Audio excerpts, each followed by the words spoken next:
તો રામ રામ સીતારામ ગાય સ્વાગત છે તમારું આજના આપણા એક નવા વ્લોગમાં. તો ગાઈસ ડેલીની જેમ તમને ખબર જ છે ભાઈ, આખો દી આપણે તો બેંક કહેવાય બરાબર. 6:30 ઘરે આવીને ફ્રેશ થાય પછી કંઈક કરી.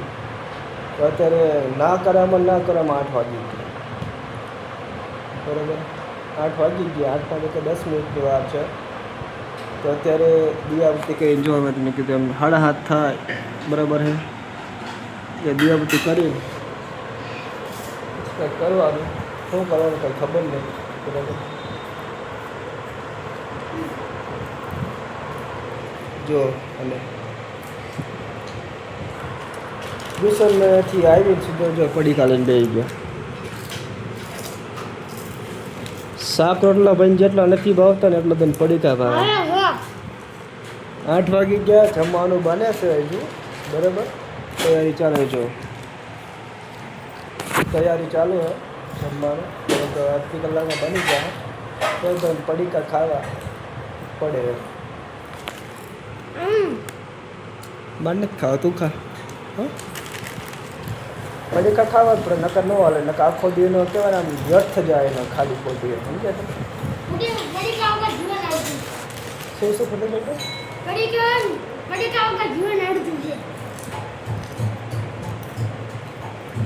તમારી જિંદગી જ પડીકા જેવી છે ભાઈ. જ્યાં તમે હંકોળા જો ને એમાં ખબર જ ન રહે. તો ખાવા બેસો ને એમ કહે છે કે હવે મને આ ભૂખ નથી આવી.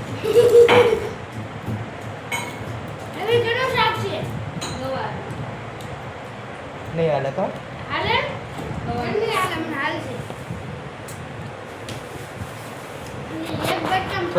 આમ થાય બીજું કાંઈ નહીં. શું કેવું હવે આ લોકોને એમ.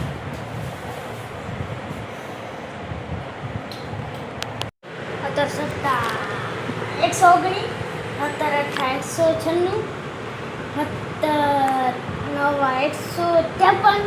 198, 153, 170, 171, શાંતિથી ધીમે ધીમે કરાય. 17, 102, 102, 106, 119,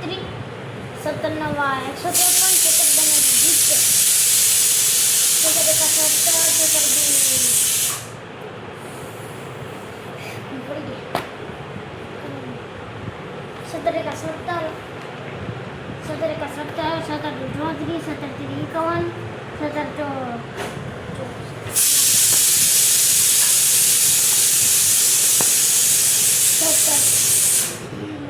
બોલવું કરતા લેખિત નાખી.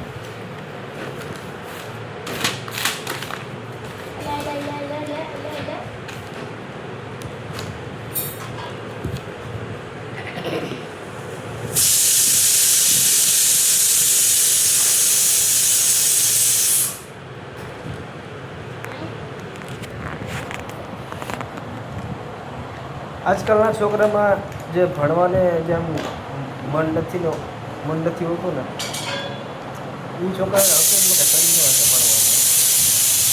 અત્યારના 10 વખત એમ કહે કે વાંચવા દે આ તો માઇન્ડ વાંચવા દે. અને અમે જ્યારે ભણતા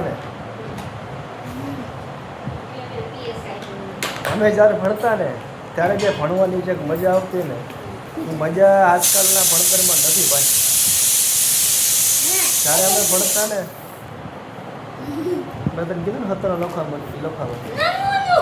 એટલે અમે જ્યારે ભણતા ને ત્યારે એ ભણતરમાં જે મજા આવે ને, સવારે 12 વાગે સ્કૂલે જાય, એ આખો દી ત્યાં માછલી લપસીની સાઈડનો માર ખાઈ, સાંજે 6:30 આવી ટીવી સામે ઘડીક બેસી લેસન કરવા બેસી જતા. અત્યારે તો કેવું પડે બેવો ભાઈ તમે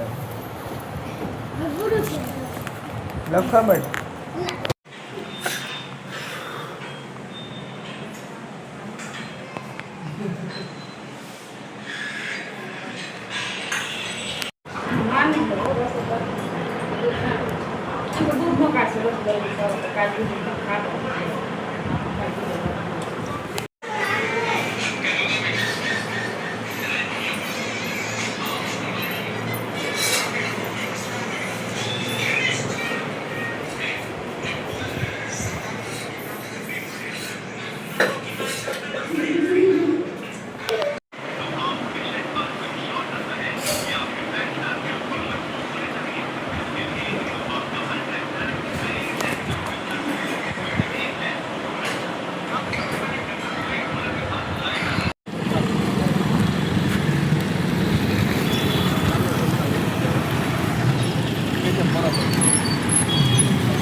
હું અત્યારે આવ્યો તો ભાવનગર ફાટક સોરી મારા દાદાને જવા માટે. દાદા શું કાલે બારગામથી બસમાં અત્યારે આવે છે, અહીંયા ઉતરવાના હતા. તો અત્યારે હું અહીં લેવા આવ્યો હતો. તો બસ આવ્યો નહીં, આપણે એ રાહ જોઈ છે. આવ્યા બસ લઈને ઘરે જઈએ આપણે.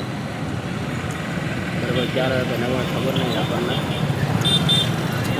પ્રોપર તૈયારીમાં હશે તો આપણે લઈને અમે એમના ઘરે જઈએ આવ્યા પછી જમવાનું બાકી જમાડીને પછી હોઈ જઈએ શાંતિ થોડું પહેલાં.